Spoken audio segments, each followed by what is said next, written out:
NDA के राष्ट्रीय अध्यक्ष बना दिए गए हैं। अब वो अमित शाह जी से और मोदी जी से मिल के आए हैं, तो जो उनको जानकारी हुई है उसी को बता रहे हैं। जी, क्यों इतना मेहरबानी उनकी दिख रही है? वो जानते हैं ना कि पूर्वांचल में लड़ाई ओम प्रकाश राजभर की बदौलत हमने लड़ी, और आजमगढ़, अकबरपुर, गाजीपुर, मऊ, बलिया, बस्ती, पूर्वांचल में जो सीटें जीते उसमें 90% हमारे सहयोग से जीते। हमारे हटने के बाद उनके पास कोई ऐसा चेहरा नहीं है जो उस वोट को उनको दिलवा पावे। इस नाते बहुत परेशान है।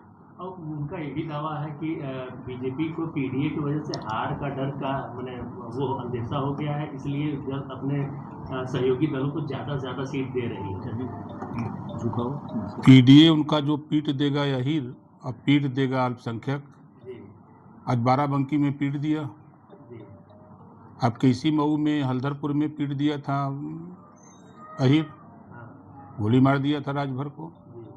मधुबन में राजभर को समाजवादी पार्टी के नेताओं ने मारा।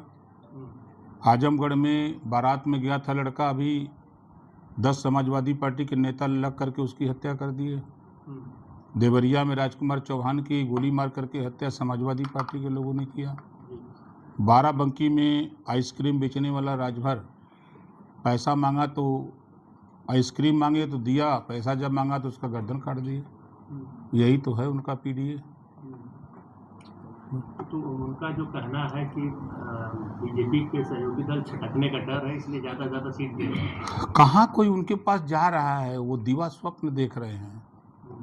जो उनका सपना है 27 में, वो अगली पैदाइश की तैयारी कर रहे हैं। ये जन्म में सरकार नहीं बनेगी। अब उनके लोग ही कह रहे हैं कि अब सरकार नहीं बनने देंगे।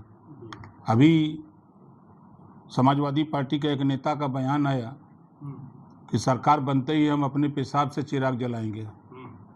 उन्हीं की पार्टी का नेता, उन्हीं की पार्टी के नेता के लोग बाजा बजा रहे हैं, आवदे भैया के सरकार कट्टा सटा के घरे से उठा ले रे, गाना बजा रहे हैं। तो क्या सब तमाशा कर रहे हैं? आए दिन समाजवादी पार्टी के लोगों द्वारा, चाहे पाल हो, चाहे गुप्ता हो, चाहे राजपूत हो, ब्राह्मण हो, राजभर हो, हर जातियों की हत्या तो हो रही है। आंकड़ा निकाल के देखिए, जाति जब निकालेंगे सूची तो आपको मालूम हो जाएगा क्या कर रहे हैं। तो जिस जिले में इस तरह का जघन्य अपराध कर रहे हैं, तो क्या उनको वोट कोई देने को तैयार है? आज सत्ता में नहीं है तब ये कर रहे हैं, जब सत्ता में आएंगे तब क्या करेंगे? संजय निषाद कुछ रूठे से नजर नहीं, अपने लोगों को समझाने के लिए वो एक तरीका है।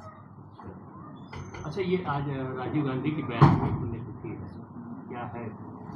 देखिए, उनकी पुण्यतिथि पर हम उनको श्रद्धांजलि देते हैं, और हमारा प्रयास है कि जो उन्होंने अपने जीवन काल में देश को जो दिया, जो अपने कुर्बानी दी देश के लिए, उसको पूरा देश याद करेगा। अच्छा, जैन जी और जैन अल्फा इस समय स्कूलों के खिलाफ जम के प्रदर्शन कर रहे हैं, रोड पे उतर जा रहे हैं। जैन अल्फा, क्या लगता है कि बच्चों को काफ़ी शिकायत हो गई है सिस्टम से और व्यवस्था से, प्रशासनिक व्यवस्था से? देखिए, कुछ उस व्यवस्था में कोई दिक्कत नहीं है, पहले से बेहतर सुधार हुआ है। चाहे प्राथमिक विद्यालय हो, चाहे हाई स्कूल हो, चाहे इंटर हो, हर जगह सुधार हुआ है। जब पार्टियों के चश्मे से बच्चे देखते हैं तब उनको गलत दिखाई देता है, जब छात्रों के चश्मे से देखेंगे तब उनको समझ में आएगा। आज हम लोग मऊ में हैं, ज़िले से ज़िले की कनेक्टिविटी, इसी मऊ से बलिया जाने में सड़क के क्या दुर्गति थी, यहाँ से आजमगढ़ जाने में क्या हाल था, यहाँ से लखनऊ जाने में कितना समय लगता था। 7 घंटे 8 घंटे लगते थे, या 4 घंटे 3.5 घंटे में लोग लखनऊ चले जा रहे हैं, आ जा रहे हैं। चाहे एयर कनेक्टिविटी हो, चाहे रेल की सुविधा, इसी मऊ रेलवे स्टेशन पर जब हम लोग रात को रुकते थे तो चूहे कूदते थे, और सुबह जब ट्रेनें रुकती थी तो पूरा प्लेटफार्म पटरी गंदी हो जाती थी।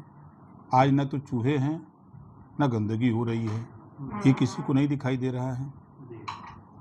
आज के 15 साल पहले जब सुबह सड़कों से हम लोग गुजरते थे तो खुले में शौच करने वालों की संख्या और आज की संख्या देख लीजिए।